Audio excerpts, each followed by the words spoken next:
This is Democracy Now!, democracynow.org, the War and Peace Report. I'm Amy Goodman. Today, we spend the hour with Dr. Gabor Maté, the acclaimed Canadian physician and author. He's just out with a new book, The Myth of Normal: Trauma, Illness, and Healing in a Toxic Culture. Dr. Maté has worked for decades in Vancouver as a family physician, palliative care director, addiction clinician, and observer of human health. Dr. Maté's work has long focused on the centrality of early childhood experiences to the development of the brain and how those experiences can impact everything from behavioral patterns to physical and mental illness.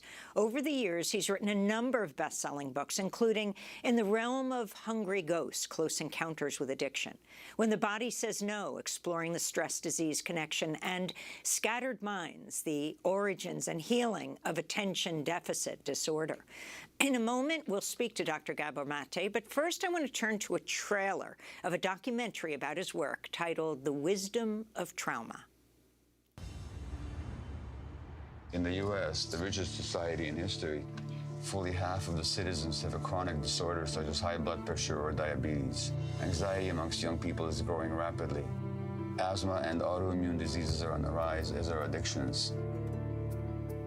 Depression is rising. Youth suicide is rising. All is not well. I started heroin at 26. That's what really destroyed me. It just takes the pain away. It's easy to want to escape reality completely instead of coping with it. And so the question is, can we be human beings in the midst of civilization? Because what we call civilization demands the denial of human needs.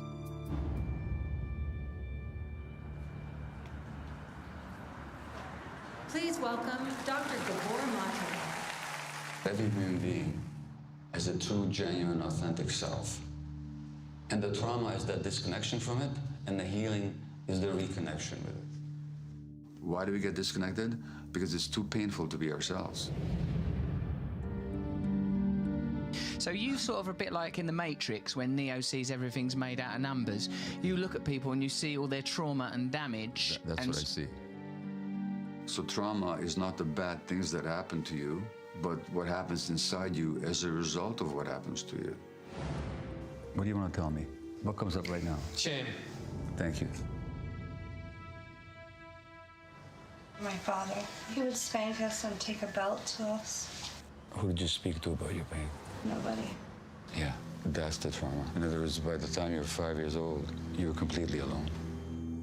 People are much more lonely and isolated than they used to be. Literally, it causes inflammation in the body and suppresses the immune system.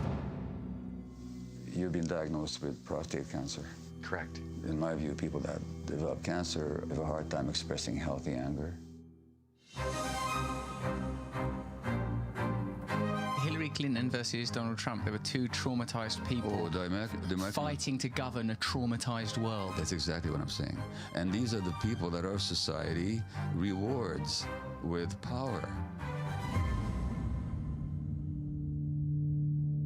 Our schools are full of kids with learning difficulties, mental health issues that are trauma-based, but the average teacher never gets a single lecture on trauma. We need trauma-informed medical care, trauma-informed education. If we had a trauma-informed society, we'd have a society that looks much more compassionate.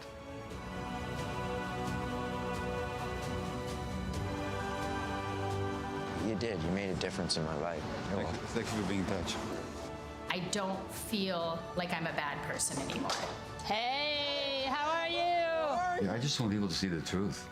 Solutions arise out of people when they confront themselves with the truth, when they're not afraid of the truth. I think the biggest thing that this whole healing journey has taught me is how to be human. The trailer for the film The Wisdom of Trauma, featuring Dr. Gabor Maté, who is our guest for the hour. He's just written a new book with his son Daniel titled The Myth of Normal: Trauma, Illness, and Healing in a Toxic Culture. Dr. Maté will be appearing tonight in New York City at the 92nd Street Y.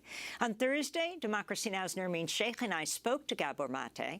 I began by asking him about the pandemic and the book title, The Myth of Normal. So the pandemic actually revealed to us how toxic our idea of normal has been, because it showed us the desperate need for human connection that we all have. But this is in a culture that has been isolating and atomizing individuals for a long time, where loneliness has been an epidemic for decades.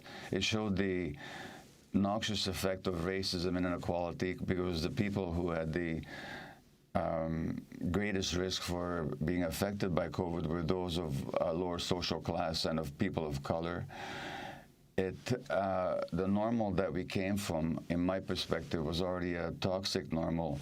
We don't want to go back to it, because my contention in this book is what we consider to be normal in this society is actually neither natural or healthy, and in fact it's a cause of much human pathology, mental and physical, and actually people's pathologies, what we call abnormalities, whether it's mental or physical illness, are actually normal responses to what is an abnormal culture. And Dr. Gabor Maté, you say in the book, in fact, that there are no clear lines between normal and abnormal. Could you explain what you mean by that and how you understand the spectrum along which these things lie? Well, the key here is trauma. Trauma is a psychological wound that people sustain. And I'm saying that in this society, most of us, because of the nature of the culture, the way we raise children, the way we have to relate to each other, the very values of a society are traumatizing for a lot of people, so that it's false to say that some people are normal and others are abnormal. In fact, we're all on the spectrum of woundedness, which has great impact on how we relate to each other and on our health. And Dr. Maté, explain how you understand, as you say in the book, that the term trauma has Greek origins, but that it's come to mean something quite different. I mean, in the Greek origin, it referred to a physical injury or a physical wound. But in psychiatry, in the work of Freud and psychoanalysis, in medical literature, generally now, trauma is understood as a wound to the mind.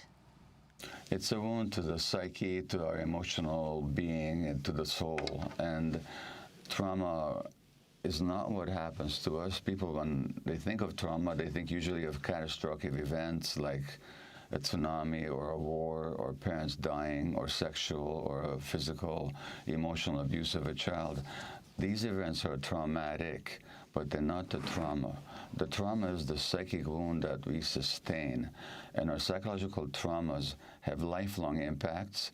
And in my medical work, I found that psychological trauma, woundedness, underlies much of what we call disease, whether autoimmune illness or cancer or the various mental health conditions. And in our society, psychological woundedness is very prevalent, and it's a rather an illusion to believe some people are traumatized and others are not. I think there's a spectrum of trauma that crosses all layers and all segments of society. Naturally, it falls heavier on certain sections, on people of color, people with genders that are not fully accepted by society, people of economic inequality who suffer more from inequality, but the traumatization is pretty general in our culture. Gabor, I was wondering if you could take some time and talk about your own journey from trauma and how it shaped you as an infant in Nazi-occupied Hungary to where you are today, and how that has influenced who you are. Well, you know, the first chapter of the book opens with my arrival home to Vancouver, where I live, from a speaking trip.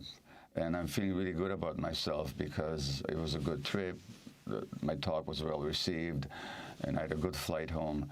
And when I arrived back at the airport in Vancouver, I got a text from my wife saying, "I haven't left home yet. Do you still want me to come?"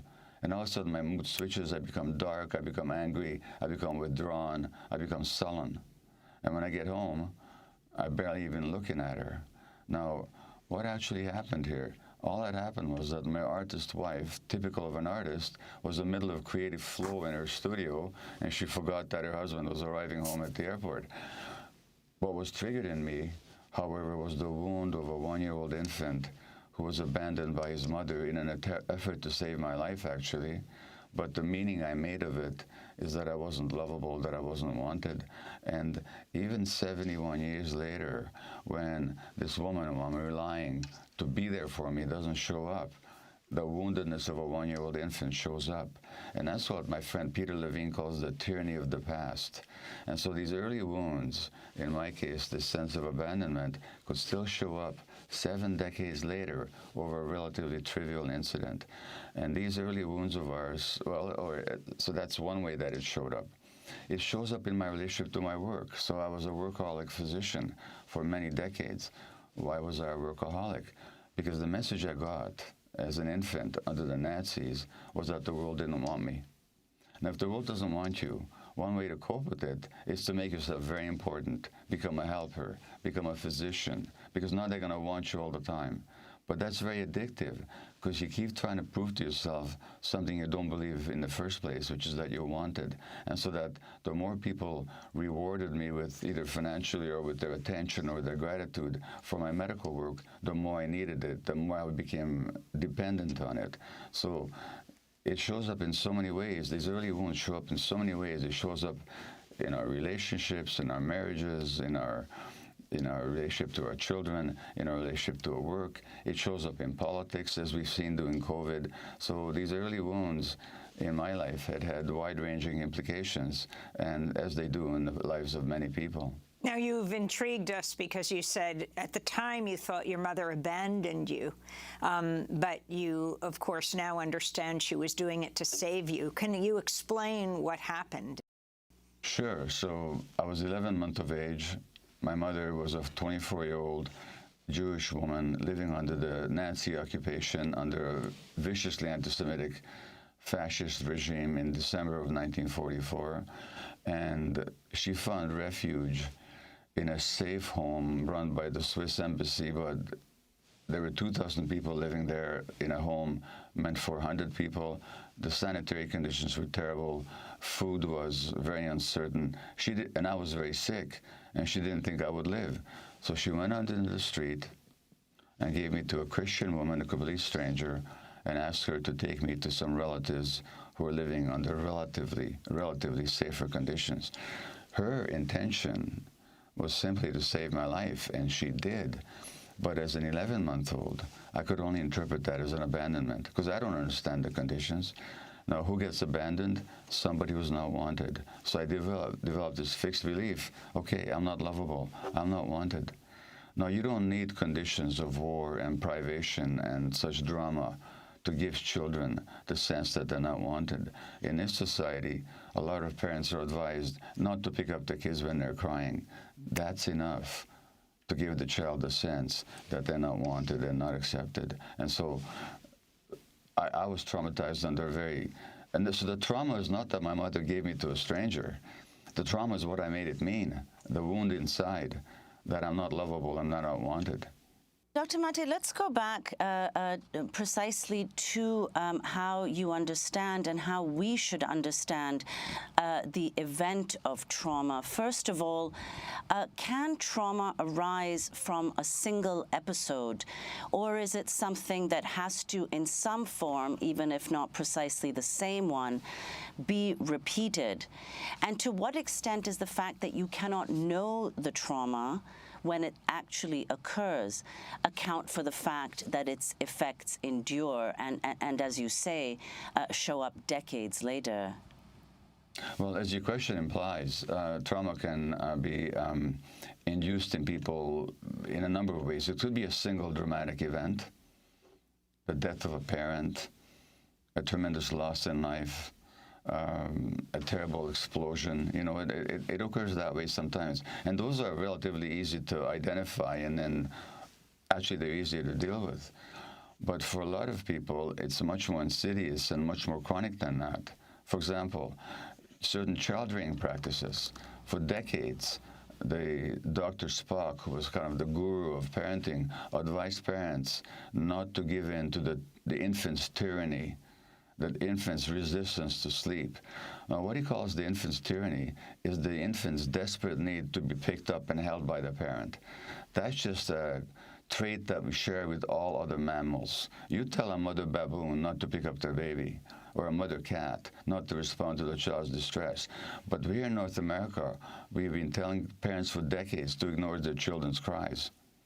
And, or for example, when a child is angry, a 2-year-old is angry, to give them a timeout, which is to say, to threaten them with the loss of the attachment relationship that they desperately need. Those events are just as traumatic over the long term, but they're harder to identify because they seem so normal and they don't seem dramatic. But they do show up later on in life in all kinds of dysfunctional patterns. And Dr. Maté, you speak in the book about unresolved traumas. So in the examples that you're giving now, or indeed in the case of trauma more generally, if one can speak generally about trauma, what kinds of practices can lead, if at all, to the resolution of a trauma? Well, whether we're speaking about on a social level, which we have to speak, or whether on the individual level, which is what it strikes most of us, the first thing that has to happen is a recognition that how we're living or some aspect of our lives is not working for us, and that there's a cause for it, which we can actually uncover by some compassionate inquiry. And very often, there needs to be a wake-up call. Now, COVID could have been a wake-up call for this culture, but I don't think it will have worked that way. It should have, but it didn't because of the nature of this society to transformation. The resistance to social transformation in this culture is so deep that the COVID lessons, I don't think have been learned, nor will be applied. On the individual level, very often it's an illness, whether of depression and anxiety, a psychiatric diagnosis, a relationship breakup, or a physical illness like an autoimmune disease or malignancy. That works as the wake-up call. So there's got to be some kind of event that happens that says to us, this is not working. We need to understand why not, and we need to move past it. And once we get that wake-up call in whatever form, and one of my intentions in this book is to help people not get to that dire, dramatic point where some significant illness has to wake them up. But once we get to the point of waking up, then we conduct an inquiry. Okay, what was driving my behaviors? Why was I always driving myself on the job like as if my life depended on it? Why was I a workaholic, stressing myself? Why was I so hard on my children? What is it that makes me feel so hurt when my partner doesn't pick me up at the airport, you know? So then we start looking at what happened to our lives, and we find the answers in our history.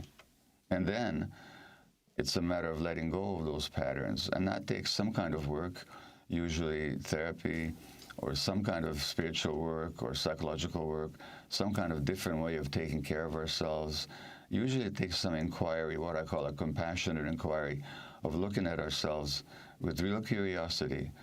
What is causing me to live the way I'm living, and why is it not working for me? Gabor Maté, your book comes out at an extraordinary time, given your topic, and I know it took you years to write, but now in the pandemic, you have, according to the CDC, hospitals reported a 24% increase in mental health emergencies for children between the ages of, 5 to 11, and the issue of mental health overall so critical at this point.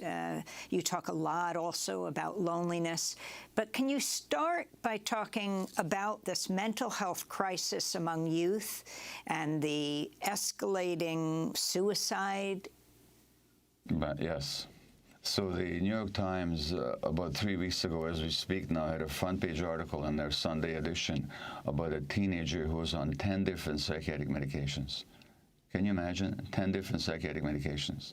And there's been articles in the New Yorker and the New York Times within the last 4 or 5 months about the rising tide of childhood suicides.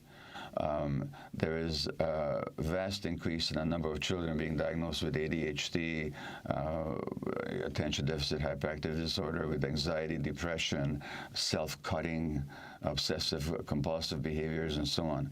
Now we can make two assumptions. Either there's some accidental, totally unexplainable rise in childhood pathology that has no specific reason whatsoever for its instigation, or we can recognize that we live in a toxic culture that by its very nature affects children's development in such unhealthy ways that children are increasingly mentally unbalanced and desperate to the extent that they're cutting themselves and even trying to kill themselves. So we have to look for those conditions, not in the individual mind or brain or personality of the child or youth. We have to look at them into social conditions that drive children in those directions. And unfortunately, in a public conversation around it, it's all about the pathology and how to treat it, and it's not about the social cultural causes that are driving children in those desperate directions. So can you talk about how you view this and how this, not just this country, the world can heal, especially focusing on youth? Well, we need to begin right at the beginning, and the beginning is actually in the womb. Now, we already know from multiple studies, not even controversial, that the more stress there is on pregnant women, the greater the impact, even decades later, on the well-being of the infant. So how are we looking after pregnant women? The average physician, I mean, I was trained as a medical doctor. To this day, the average physician, when they're trained in prenatal care, they're not trained to ask about the woman's emotional states.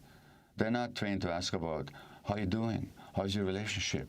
How's your work stress? What can we do to support you? We only look after the body, and we separate the mind from the body.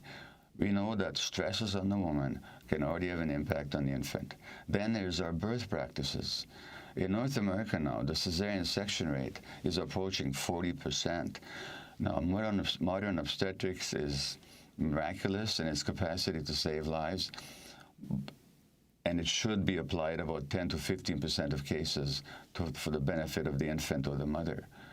But a 40% C-section rate and the mechanization of birth, natural birth, as evolved by nature, was designed to produce a bonding experience for mother and infant, including the release of bonding chemicals that'll bring them together for a lifelong relationship. When we medicalize birth, we interfere with it, we mechanize it, we create fear around it. We're actually interfering with the mother-child bond on which the child's healthy development develops. Then, in the United States, 25% of women have to go back to work within 2 weeks of giving birth. Now, nature would have that mom be with the child for at least 9 months, usually longer if you look at it historically. 25% of women having to go back to work for economic reasons, for lack of social support, amounts to a massive abandonment of infants, because that's how the infants experience it. That's the only way they can interpret it, just the way I interpreted my mother's giving me to a stranger as an abandonment. Then there's the child-rearing practices that I've already mentioned, of not picking up children when they're crying, of parents being so stressed that their stresses are absorbed by the infant, that the parents' economic, racial, social anxieties, relational anxieties, their own unresolved trauma are absorbed by the infants. Then there's parenting practices that focus on trying to control the child's behavior without in any way trying to meet the child's needs. The human child is born with certain needs for unconditional loving acceptance, for being held, for the capacity to experience all their emotions with parental support. In this society, those needs are denied over and over and over again. And most of our children spend most of their time away from their parents, so they lose the connection with the parent. Do we wonder then that the child's circuits of anxiety and panic in the brain are activated and extra overactivated? These are natural consequences of an unnatural culture. Dr. Maté, could you elaborate on what you've been talking about now, namely the relationship between the effects of an individual and social trauma? You said in a recent interview, quote, "Being left with an emptiness and insatiable craving creates addiction in the personal sense and capitalism in the social sense, and both these are taken to be coping mechanisms for the experience of trauma." If you could explain. Well, let me give you a more simple, I will answer that question, but let me give you first a simpler example of social trauma and illness. So it's been well shown that the more experiences of racism a black American woman has to endure, the greater her risk for asthma. In other words, the constriction of her airways and the inflammation of her airways are the physiological product of a social malaise. Now, who's got the pathology here? Society or the individual? Can we even make a separation between the two? We know that if you look at the markers of aging, various biological markers of aging, they're much more advanced in black people of the same age as their Caucasian cohorts, simply because of racism, because social stress and trauma translate into the physiology of the individual. You can't separate the mind from the body, and you cannot separate the individual from the environment. In Canada, where I live, an indigenous woman, by the way, indigenous people used to have no autoimmune disease whatsoever prior to colonization. Today, an indigenous woman in Canada has six times the risk of rheumatoid arthritis. And the same thing is true in the United States, by the way, that autoimmune disease strikes especially women, and especially women of color, at much higher rates. These reasons have nothing to do with genetics and everything to do with social trauma. Now, the emptiness that you refer to, in a society that tells you that you're not enough, that you're not good enough, that you don't look good enough, that you don't have enough, that you don't own enough, that you haven't attained enough, creating this sense of emptiness is the fuel that runs the consumer society, where never is enough. You always have to have more and more. You have to attain more and more, obtain more and more. So basically, it's a highly addictive culture that feeds off people's addiction to drive its profits, and they do so quite deliberately. When it comes to the food industry, for example, you probably remember this book a few years ago, Salt, Sugar, and Fat, where the food companies very deliberately try to identify, using sophisticated neuroscience, the sweet spot, the bliss spot, that when you have the right combination of salt, sugar, and fat in your junk food, that's what gets people addicted. So that the digital companies employ what's called neuromarketing. They try and find what's the best way to excite the circuits in the brain of the customer that gets most addicted in order to get them hooked on their products. What we're looking at here is the mass engineering of addiction. And we're not talking conspiracy theory. This is conspiracy reality. That's how it works. But of course, from the point of view of profit, it works, because people are going to buy junk foods that are going to kill them or make them ill. But these companies don't care. They just want to, it's not that they're trying to kill you, as I say in one chapter of the book. They just don't care if you die, because what really matters is profit. So this society runs on people's sense of deficient emptiness, where more and more is what they think is needed to fill that hole inside themselves. Dr. Gabor Maté, one part of the power of The Myth of Normal, your book, is the examples that you use, particular people, especially women who are sick or chronically ill. Some of them you name, like V, formerly known as Eve Ensler. You have a whole section talking about her, and if you can talk about how she fits into this idea of healing from trauma. To other people, give us some case studies. Sure. Well, V, in her astonishing book, which I think you've discussed on your program, In the Body of the World, where she describes her near death and then recovery from stage 3 and 4 uterine cancer, she asked herself at some point, do I have rape cancer? Because her history was that she was chronically, for years, sexually and physically and emotionally abused by her father. Now, we know from multiple studies that the more trauma and the more abuse you suffered as a child, the greater the risk for autoimmune disease or malignancy later on. So, for example, young girls sexually abused have a much higher rate of endometriosis, which is a risk factor for uterine cancer. We also know from a recent study from Harvard that the more symptoms of post-traumatic stress disorder a woman has, the greater her risk for ovarian cancer. So when Eve asks, do I have rape cancer? The answer is very much yes. She's got rape cancer.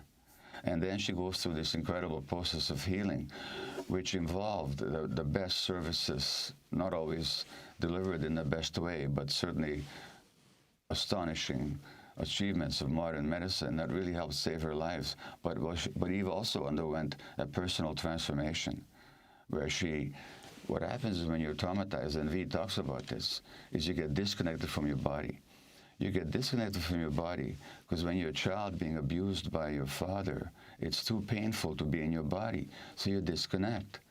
And all of a sudden, V has this massive surgery, and she wakes up with all kinds of lymph nodes and organs removed from her body and tubes in and out of her body, but she's back in her body, and she finds this exhilarating.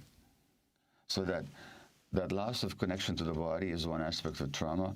The reconnection that happened in V's case, not just because of the medical treatment that she received, but because of the powerful emotional and spiritual support that she received and that she opened herself to, resulted in a complete transformation of her personality and her relationship to herself. The other thing that V has done is she became a powerful activist, and that social engagement, which connects her to people and has given such deep meaning to her life and her activity, that's a powerful healing modality as well, and I talk about that in the book, and V's such a noble and inspiring example of that.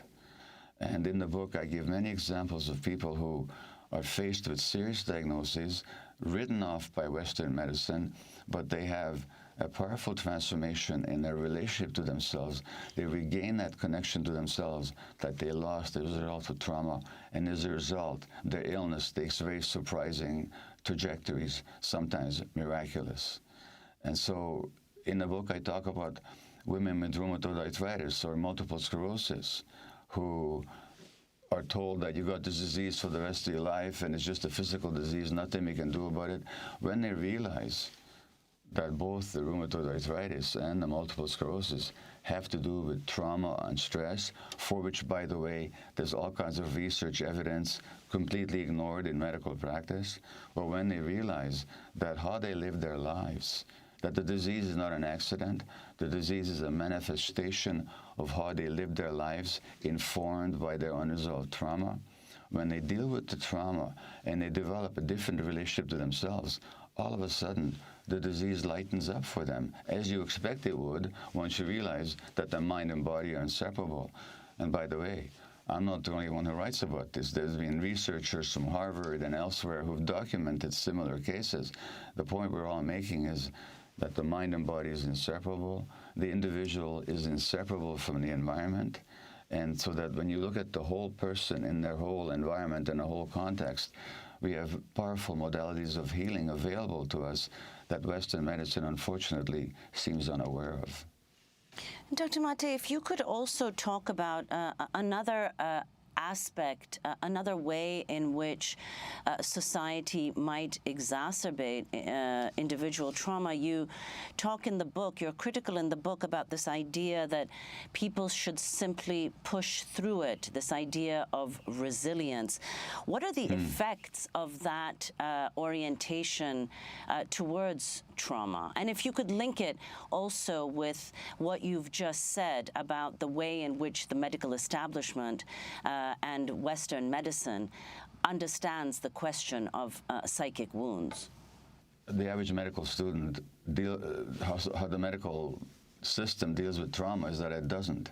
The average medical student does not get a single lecture on the relationship between trauma and physical or mental illness, despite the voluminously documented evidence. So there's this huge gap between our science and what we practice. So that so many physicians have to figure this out after they leave medical school. They have to figure it out on their own, because nothing in their training prepared them for it. As a matter of fact, their own training is often so traumatic in itself, and their own traumas are not dealt with, that they're just not prepared to deal with the traumas of their patients. It's just a subject that's almost completely ignored across the practice of medicine. Now, in terms of the get over it and resilience aspect, there's a beautiful story or truth that my friend, Dr. Luis Mel Madrona, who's a Lakota Sioux background, psychiatrist and physician, and Luis Mel Madrona told me, and he's an author as well, and he told me that in the Lakota tradition, when somebody gets ill, the community says, "Thank you. Your illness represents some dysfunction in our whole community because we're not separate. Your body is not separate from your mind, and your mind is not separate from the rest of our minds. We co-create each other. So your illness represents some dysfunction, some imbalance in our whole community. So your healing is our healing. How can we support you?" That's the traditional indigenous way of looking at human beings, which modern science, by the way, is more than amply validated, but which modern medicine still ignores. So now the onus is not just on this individual to get over it. It's actually, resilience is seen as a communal endeavor and as a communal attribute. And when you isolate people, atomize them, you make them feel guilty or weak for their illness and tell them to get over their trauma. You're just shaming them more, you're isolating them more, and you're entrenching them more in the traumatic imprint. What people need is community, contact, compassion, safety. That's what allows people to work through their traumas. And unfortunately, that's not readily available. There's this amazing figure out from the National Center for Health Statistics revealing that U.S. life expectancy fell from 79 years old in 2019 to 76 in 2021, the largest two-year decline in almost a century. With advances in modern medicine, it's astounding, but maybe not astounding when you look at the kind of health system we have in this country that increases the disparities between those who have wealth and those who don't, when you look at, health in a capitalist system. I was wondering if you could comment on that, Dr. Maté. Well, the impact of inequality has been studied by Sir Michael Marmot, who's a British epidemiologist, and he's former head of the World Medical Association. And they talk about a social gradient, that the lower social class you are, the greater the risk to your health. And this has been known for decades. Now, these decline in the U.S. national life expectancy, you can look upon it again as sort of mysterious individual pathology, or we can actually look at the social conditions that drive it. And much of that is due to the hollowing out of the American industrial heartland due to globalization and the loss of meaning and purpose and meaningful employment in people's lives. This is what have been called in the United States deaths of despair. So many of these deaths are due to suicide and to drug overdoses and to alcoholism. And suicide and drug overdoses and alcoholism are direct outcomes of a society that deprives people of meaning and belonging, a sense of connection, a sense of value, a sense of purpose. So that again, we can look upon these manifestations as individual pathology, which yields no explanation whatsoever, or we can see them as the outcomes of a toxic culture. You experience the same thing in the former Soviet Union. With the collapse of the former Soviet Union, loss of jobs, loss of employment, loss of meaning and purpose, the life expectancy of men plummeted drastically within a few years. Now we're seeing the same phenomenon in the United States. The title of your book, Dr. Gabor Maté, is The Myth of Normal: Trauma, Illness, and Healing in a Toxic Culture. So why don't we end with that question of healing, both individually and as a society? Yes. So healing, again, if you look at the word origins, which I often do, comes from a word for wholeness. So healing actually is a movement towards our wholeness. Now, if trauma is a split from ourselves, for example, a split from our bodies, as in the case of V, who had to disconnect from her body to survive her childhood, then healing is that reconnection with ourselves. And if trauma is not what the terrible things that happen to us, but trauma is the wound that we sustained and are carrying, that's a very positive message, because it means that that wound can be healed at any time. You see, if the trauma is what happened to me now 77 years ago, that my mother gave me to a stranger, that'll never not have happened. But if the trauma is what I made it mean, the wound that I sustained, that I wasn't a lovable, worthwhile human being, that wound can be healed at any moment in all of us. So the last and longest section of the book explores what we call pathways to healing, or pathways to wholeness. That's the meaning of healing.